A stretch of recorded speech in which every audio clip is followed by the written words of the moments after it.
Hello, BookTube, and welcome back to Shorty September 2025.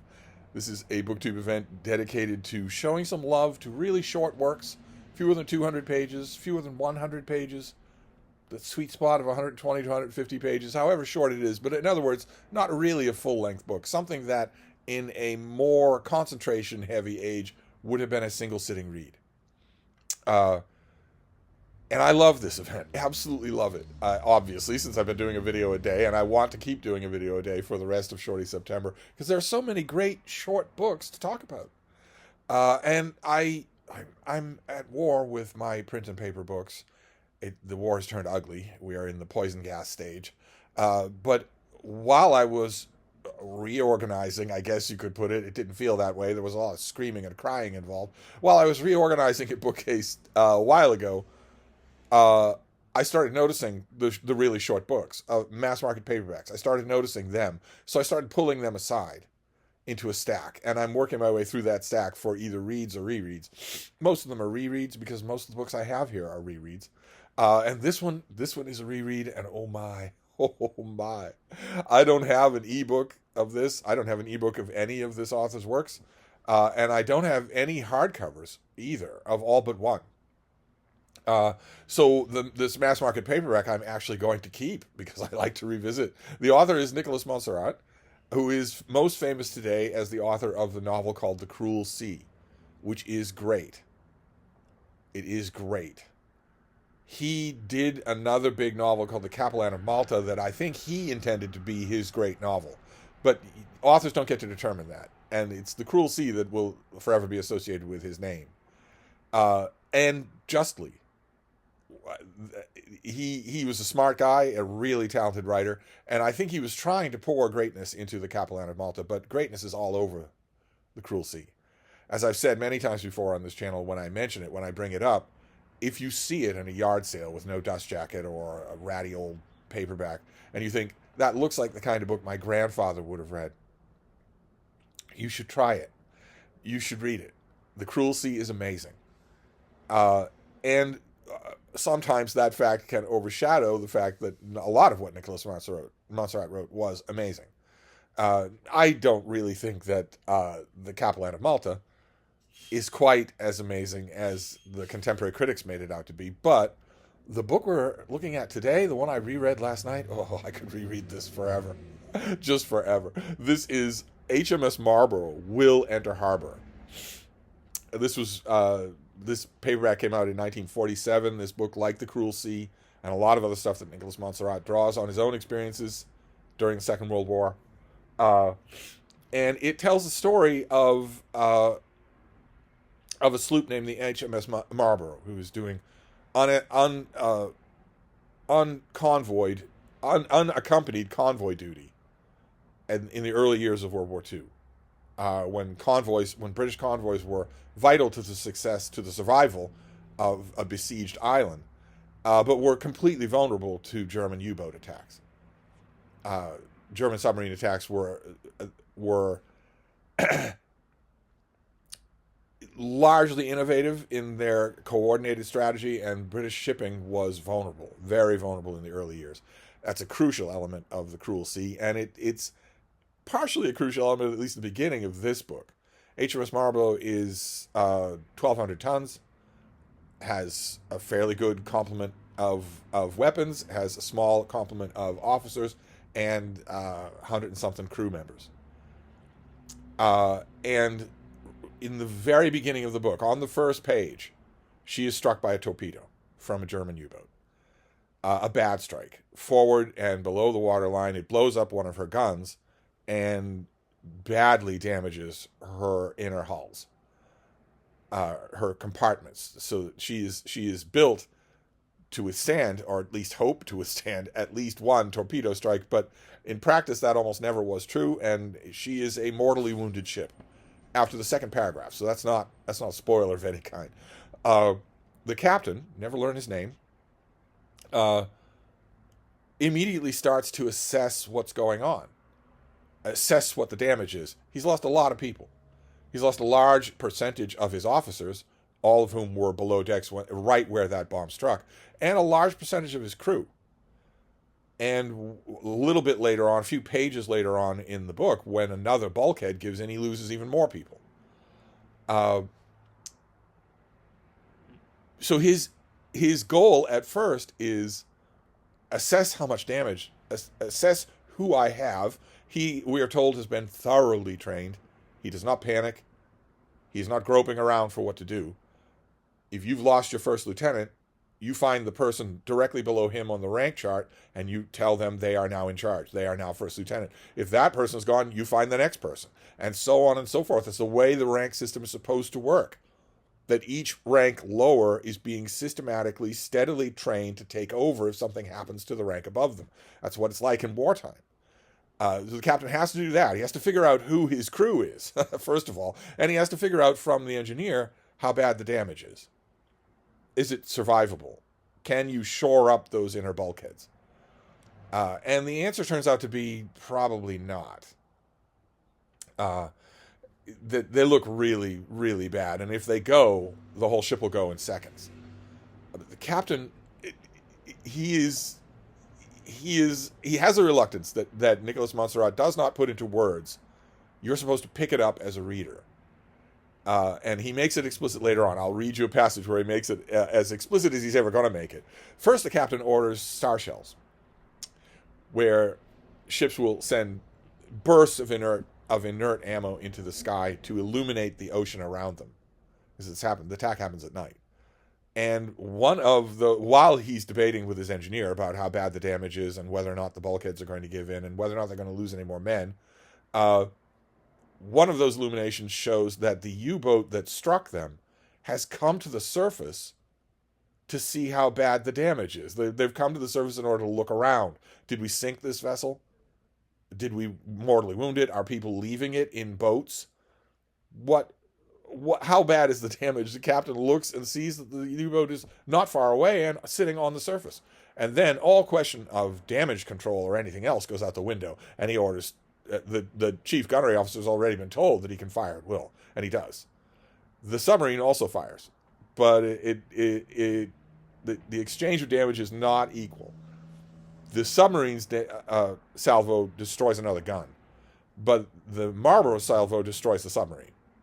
So this mortally wounded ship manages to kill the ship that killed her.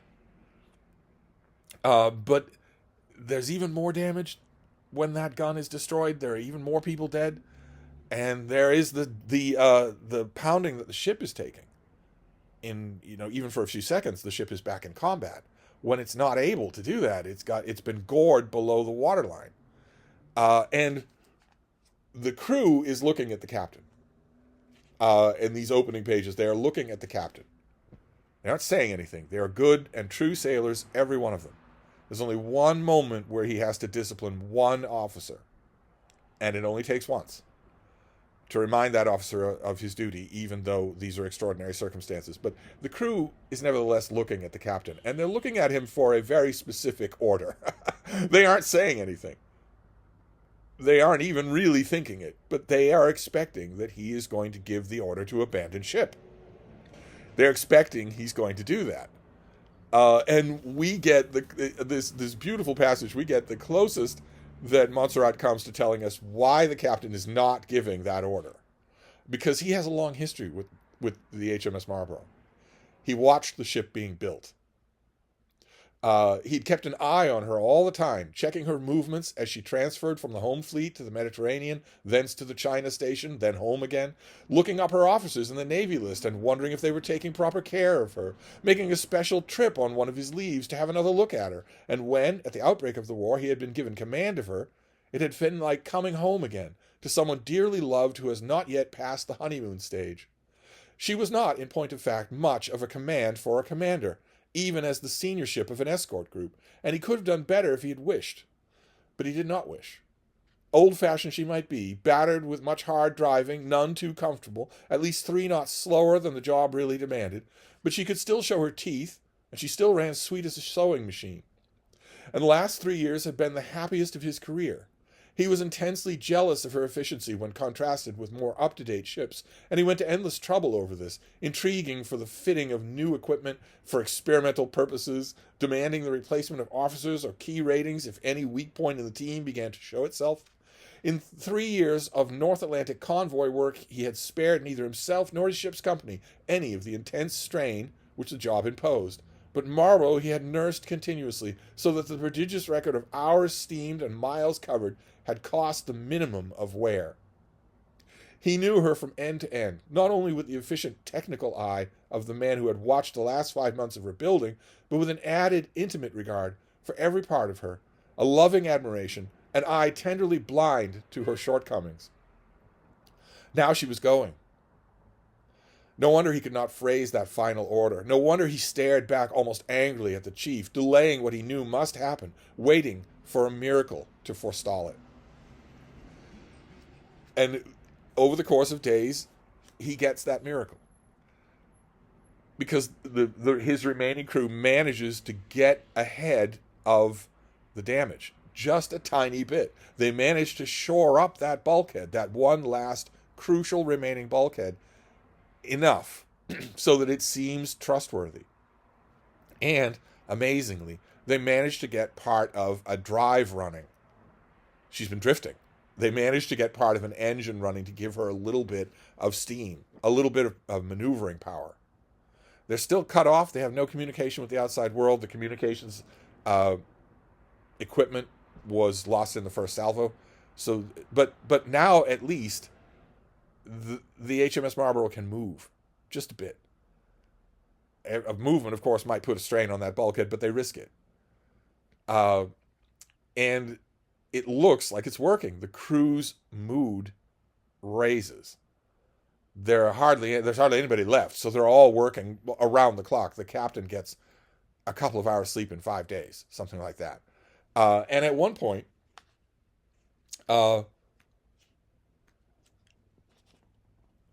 we get a great moment of that here.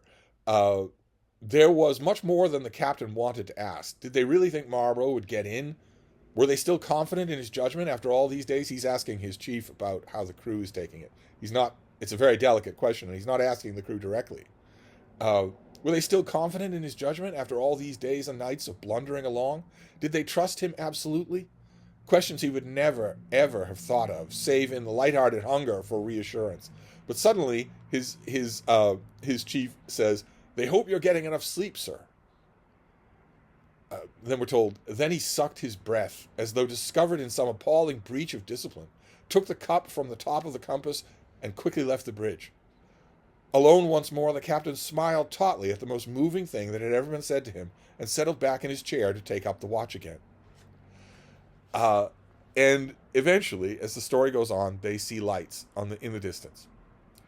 They can't figure out quite what they are. They're still out of contact with everyone. The captain has been consulting his maps, and eventually he realizes that it is Ireland, that they have managed to make it back. And jubilation runs throughout the Marlborough, which is in between that scene and them spotting those lights. The Marlborough encounters the one difficulty that it absolutely cannot survive, and that is bad weather. Bad weather. The cruel sea attacks the Marlborough and almost does what the Germans couldn't do. Almost. Everyone holds on by simply holding on and not giving up and not sleeping and not eating. And at the end of the page, the captain tells his subordinate to transmit a message to that station saying, impossibly, just incredibly, HMS Marlborough will enter harbor. And it's terrific. I don't know how many times I've read this, but I love it every time. I absolutely love it. This is just incredible.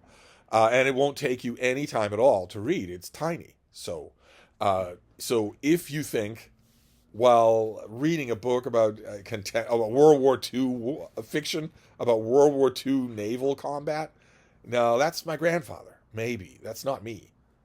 Again, I would stress, give it a try. Give it a try and see. You will probably be pleasantly surprised. When Nicholas Montserrat is on, he is really on. He is irresistible. The same thing is true, of course, as I've told you for years, of The Cruel Seas. So, but this is much shorter.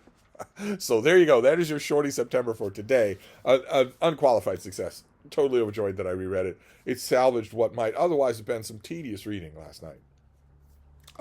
So I'll wrap this up for now, and I'll see you next time. I'm all fire to do the next one. Thank you, BookTube.